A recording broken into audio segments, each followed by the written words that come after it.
This episode of BlackListed Mx is brought to you by Slow Ride Garage. Make sure you check out their website at www.slowride.com. If you like this merch, what you see here, they got all this plus a lot more. Some of the tightest merch out there on the shelves right now, I must say. And it all looks good. It feels good. It's all good. So make sure you check out their website, the official sponsors of BlackListed Mx, and that is www.slowride.com. And don't forget to hit that like, subscribe button. Help spread the family of BlackListed Mx. I like to see it grow. I appreciate the subscribers who are tuning in and staying involved with the channel. Much respect, much love. But make sure you go check out slowride.com.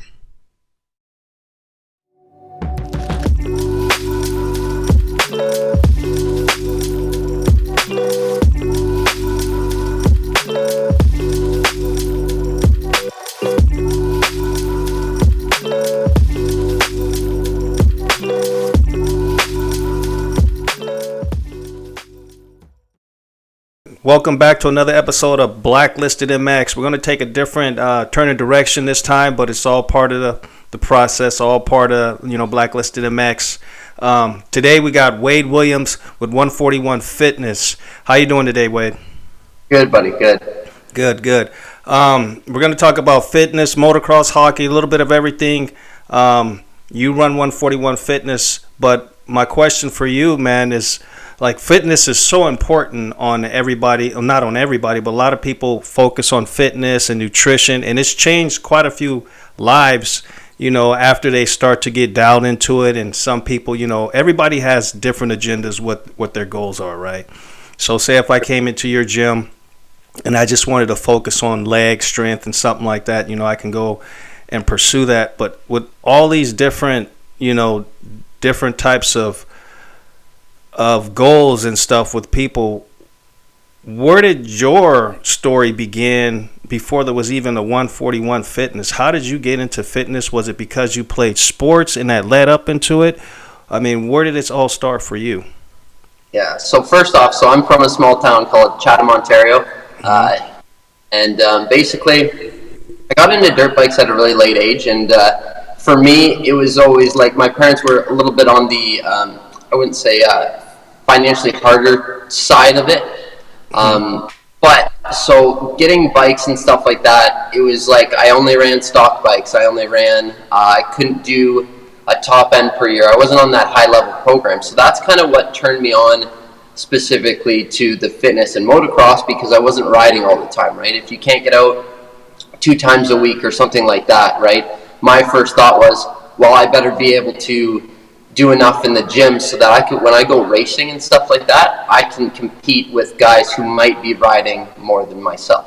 Mm-hmm. Now, there's aspect to that, and it does work and it doesn't, right? But it's all kind of specific to what your goals are, right? But originally, I got into motocross at a young enough age where I was going to be okay, but I needed to work on the fitness because I was lacking a lot of it at that time when I was a little bit younger. When I was younger, I was a little huskier kid, but that's okay, right? So everybody goes through those stages and stuff like that, and I dove right into the fitness. So I wanted to figure out, why do my arms pump up when I'm riding? How come I'm only, whenever I ride, it hurts so much, blah, blah, blah. So that was kind of my motivation to get into the fitness side of motocross. And, of course, hockey, soccer, stuff like that. I always played sports, so it was easy for me to kind of go in that fitness route because I really enjoyed it, right? So. Mm-hmm. And it looks like you're pretty in shape, man. I always look at some fitness instructors, they're instructors, and they're completely out of shape. And for me, for a fitness instructor, sometimes I feel like you got to lead by example, right? And you got to be in shape. Where do you fit your exercise in between training everybody? Do you work out with them who you're training, or do you have your own regiment that you focus on after all the training's done so you can stay in shape? So what I've really started doing is, because I actually recently have a newborn, and thankfully my wife is very gracious of me to allow me to have a gym at home and stuff like that. It helps out a lot, quite a bit. And so what I've been kind of dipping into this year was a little bit of what we call in the fitness industry is microdosing fitness. So I will do, instead of having one big session, I'll maybe put 2 or 3 sessions of work in between the day on specific tasks that I'm trying to do. Like if I have to do my conditioning for like my L2 zone and stuff like that. I'll generally wake up early in the morning, say around 5 when the baby's sleeping. I hit the spin bike for a little bit, about a half hour or so, or longer if I have time. And then I usually go to work. I work construction as well, so I got that on top of everything. And then usually when I train clients, it's usually after I train clients, because I'm not too big of training with my clients, because I want to be focused on them in our training sessions. So generally I do focus more on them instead of myself, right? So that's kind of what I've been lately. Now you mentioned arm pump. A lot of guys are still getting arm pump, on a regular basis. I remember back in the days they were doing like this arm pump surgery that I thought was just ridiculous to help with the arm pump. If you can give guys like the insight on an exercise that will build your forearm strength, be able to hold on to those bars, what would that be? Yeah, so the way that I look at arm pump and stuff like that is it's basically your lack of preparation getting on the bike, right? So say for somebody like me who might be able to get out once every 2 weeks to ride or something like that, it's going to be so hard to get that arm pump because it's such a motocross thing, right? Like not in too many other sports do you see arm pump or anything like that. It's because of the back and forth movement and basically your blood not being able to kind of circulate through your forearms and then back out and stuff like that and reoxidize and whatnot. So a lot of it comes down to, and this is known a lot, you got to ride more, really. Like if you help it out, riding more is the best way to get through that arm pump and stuff like that. And you see at the end of the spectrum, like the pros and stuff like that, they still get arm pump and stuff. Sometimes you just can't avoid it, right? So it's one of those mistakes that I don't think we quite have it completely figured out.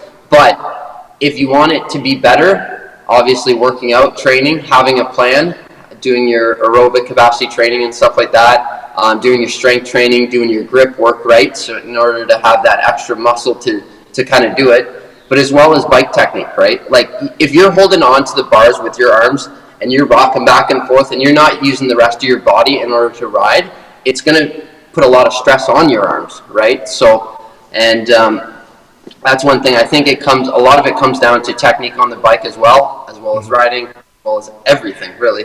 Like how do you respond to the stresses of that and stuff like that, right? So, yeah. Okay.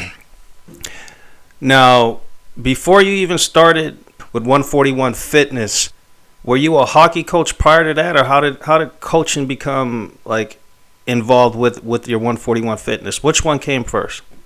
So the coaching actually came out a little bit later. So when I was at Powerhouse Training Systems here in London, I was doing under Steve and Chelsea Hendrickson, and that's when I kind of got involved with some junior hockey teams about doing the actual on-bench training and stuff like that. That's kind of how it led me into coaching, and last year I was with the Belmont Blazers, the U18 girls team, and so I was an assistant coach for that. So that's kind of been slowly integrated into how I've been kind of what I want to do with 141 Fitness, right? Like I don't want it to be just all one thing of just fitness. I would like it to be coaching, like on the bike training, helping the young kids of the sport who need the help in order to be able to ride safe. That's kind of what my goal was for implementing the coaching and stuff like that. So okay, with the variety of different types of clients that you have coming into your program, how do you choose or how do you build up a workout program for someone that is new, is just getting into fitness? So basically what I do is I have to think long term with my clients, right? So what I want to do is like go to the end of their program or what we're going to do and try to work backwards from it. So one of my girls, Sam Brophy, who's at University of Pittsburgh right now, so for her as a hockey player, she's also a goalie. So I have to take that now a step further and to look at what her position is as a player and kind of make her adaptations focused around what she needs, right? Mm-hmm. So do hockey and say like one of my guys that's doing motocross right now, they're completely different spectrums, right? Like one's over here and one's over here. So for them, a program for Sam won't work for any of my motocross guys. And you have to understand that the programming comes down to what your goals are and how you're going to get there in the most efficient time, right? So that's kind of how I look at that kind of stuff. And the other thing that I use a lot is the SED program, which is specific adaptations to imposed demands. So obviously motocross has a lot of high heart rate stuff, and if you've been on a bike, you know that that's not just one aspect of it, but there's many more to it, right? Mm-hmm. So different aspects, lateral, frontal, like all that kind of stuff, right? So everybody's different. So now it's my job to take that said person and make sure that their programming is correct for them for what they do, right? Correct. So in fitness, there's also nutrition. Mm-hmm. What is your insight on nutrition? Because some guys choose to be healthy and eat correctly, and it's changed their lives, but they don't want to work out. And some guys choose to work out and they don't eat healthy. Like, where do you come in on nutrition with your fitness program? So with my programming and stuff like that, generally I'll reach out to one of our nutritionists that we work with and stuff like that, and do a full assessment that way if that's the route that they want. For most clients and most general population, I just have to really simplify it and tell them, hey, like, just if you eat better, your performance will be better. You'll be able to recover easier from your racing, your riding, your workouts and stuff like that. So if the easiest way to tell people is, hey, just you see that bag of Doritos that you just mowed down last night? Maybe not that. And it's just little steps. Right?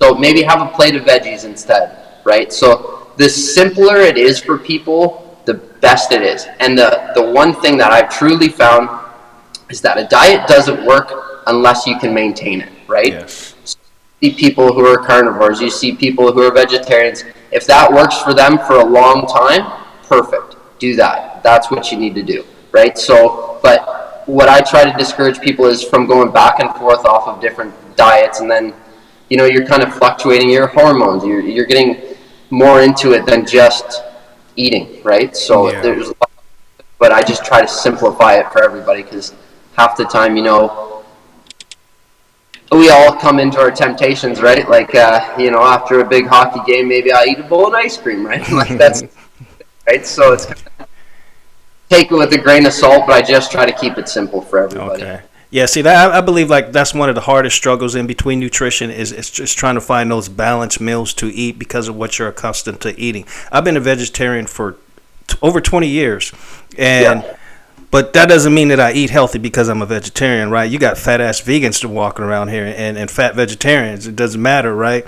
I still tend to eat some junk, and that's my problem. Like, I start storing all my pounds in the wintertime because I don't have my eating habits and structure, you know, on a regular basis, and that's when I start gaining my weight. But do I know how to take the weight off? Have I been in the training facilities? I used to box, so I know how to get the weight off, but it's always that up and down, up and down, up and down. It's never consistent, right?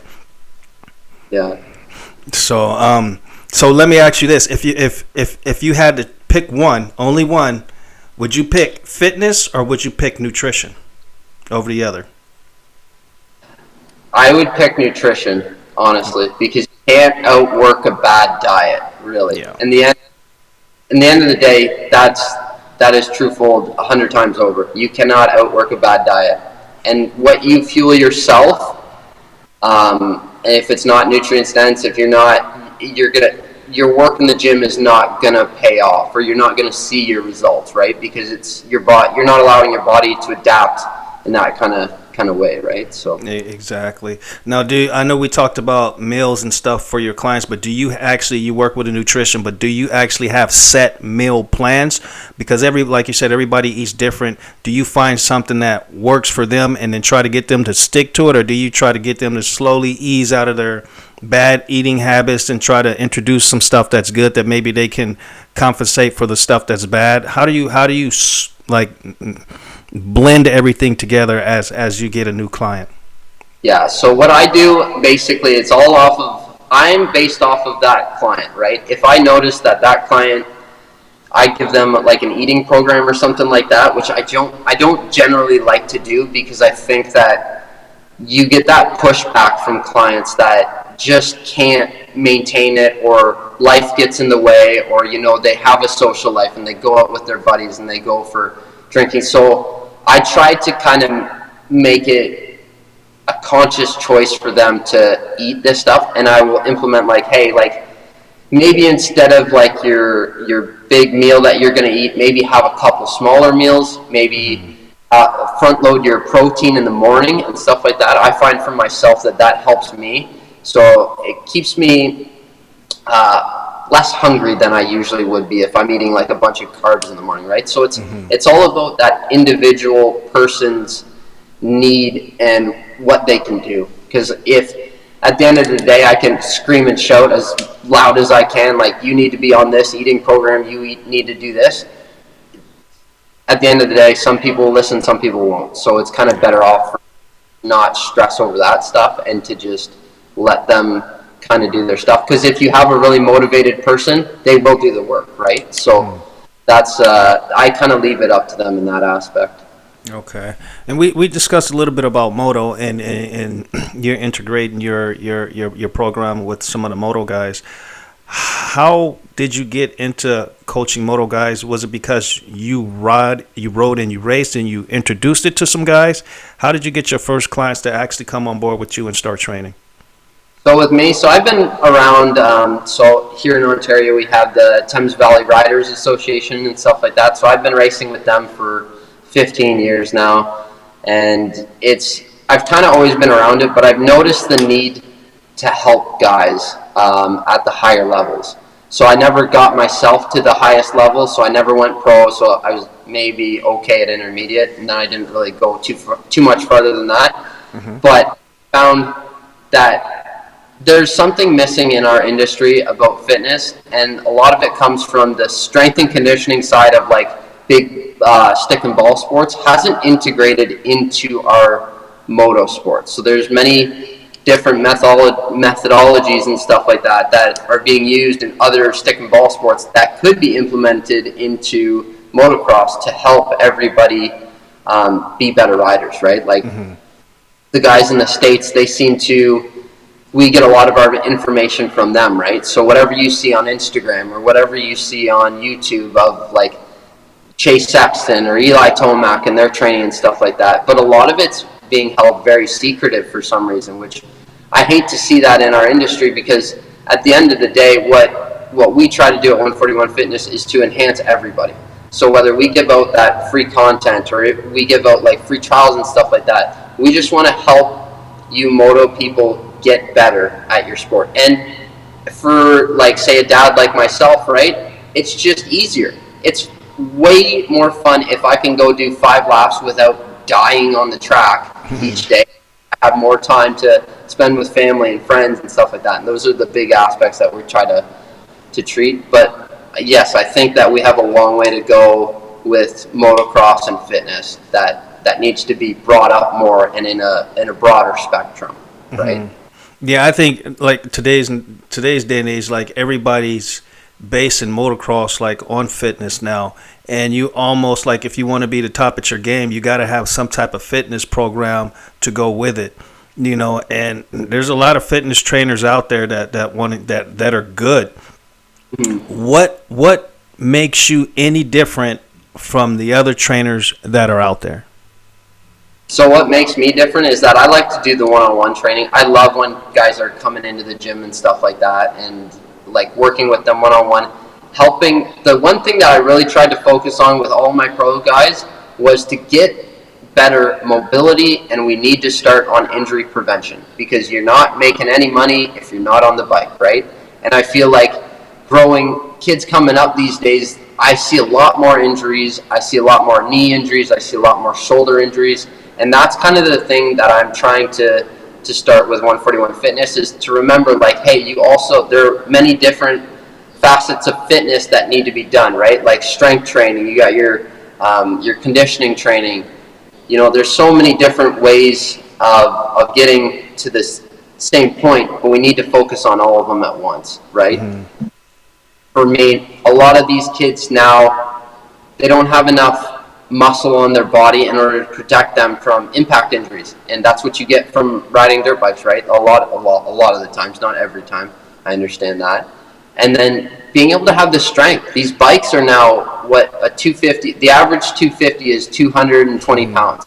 right? Do you put a 16-year-old kid on that and expect to go whip that thing around? It's a lot harder than you think, right? So we need to get these young up-and-coming kids prepared enough so that they can do that when the time's right, right? When they decide to go pro and do all that stuff. So the injuries is the big thing. Try to get these guys mobile, try to get the muscle put on them so that, you know, the impact doesn't happen as often, and just the general preparedness, like to be able to go race your motorcycle for these 30 plus motos, right? So what is your intake on not just, you know, fitness and not just nutrition? What's your intake on like stretching and yoga on the side of things too? Because I feel that's very important. Like right now I went running.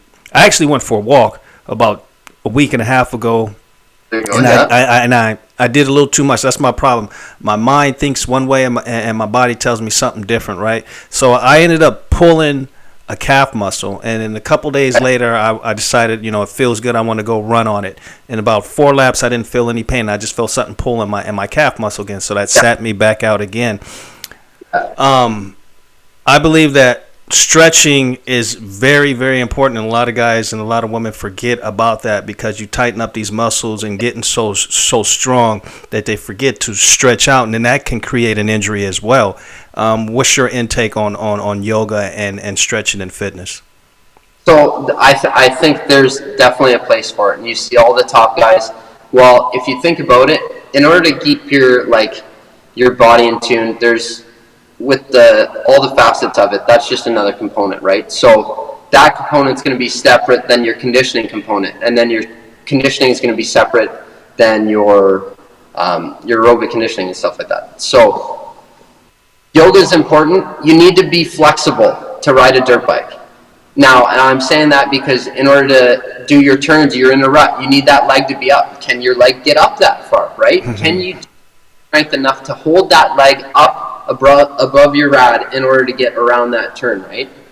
Are you flexible enough to maintain the attack position during the entire moto, right? Like you don't want it for just 10 minutes of the moto, you want it throughout that entire moto long, right? So there's an endurance factor with that. And especially upon injury, if I were to go hit the dirt, right, which it happens to all of us, it's not a matter of when, or it's, you know that saying, right, where it's not a matter of how, it's when. It's when. So when you hit that dirt, if I was to hit a shoulder, is my shoulder going to be able to kind of absorb and move through that range of motion in order to take that hit, right? So you got to think, if I have a locked up shoulder and I hit that ground, that thing's not moving, right? So which causes more tension and more stress on other things, right? So I think it's very important, and it just is another thing that you need to work on, right? So maybe you do your yoga a different day, that's fine. Nothing wrong with that, right? So it's a matter of stacking up all these, how do I say it? Stacking up all these plates and keeping them going, right? Because you want your adaptations to keep going up instead of, well, I didn't do yoga this day, so I went down a little bit, right? So the next day, I did strength training, but I didn't do any mobility, so I went down a little bit, right? So you want to keep stacking things on top of each other in order to do to get better at your sport, right? Exactly. Wade, man, who are some of the guys? I know you train a couple motocross guys. I think you mentioned you train a couple pros. Who are some of these guys? You want to throw a couple names out there who you train? Well, I used to train, Nathan Bless was one of my guys. Josh and Justin Roney from Extreme Toys, I used to train them. Justin was pro for a couple of years there, and we did some great work together. And it's the lifelong friendship from that's awesome from that. Derek Ham, one of the guys I've trained. And I've got a few up-and-coming guys that I'm working with, more or less at the local level that I'm trying to kind of build up and stuff like that. And Brady Dusam and a couple other that. But it's been pretty good. I really enjoy like the on-bike training and stuff like that. And then having these guys in the gym is incredible, right? So. Right on. Well, Wade, man, I want to thank you for your time. It was a pleasure having you on the show, man. You're welcome back anytime. It was a little bit of a different show, but it's something that we needed. We definitely needed to talk about fitness if we're talking about motocross. So it was a pleasure having you on the show, man, and thank you. Awesome. Thanks a lot. Not a problem, Wade. I'll be in contact with you.